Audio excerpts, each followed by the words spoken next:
Paano ba gumawa ng People Power Revolution at ano ang proseso nito? Tapusin ninyo hanggang dulo para malaman nyo.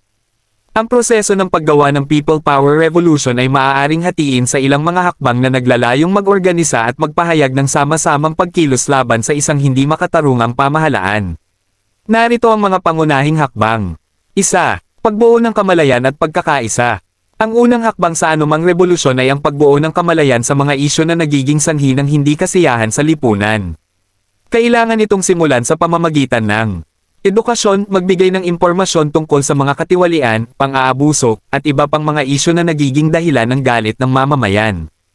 Pagsasama-sama, magtipon-tipon ng mga tao mula sa iba't ibang sektor, mga estudyante, manggagawa, relihiyoso, at iba pa, upang bumuo ng isang malawak na alyansa. 2. Paghahanap ng liderato. Mahalaga ang pagkakaroon ng matibay na liderato upang gabayan ang kilusan. Ang mga leader ay dapat magkaroon ng credibility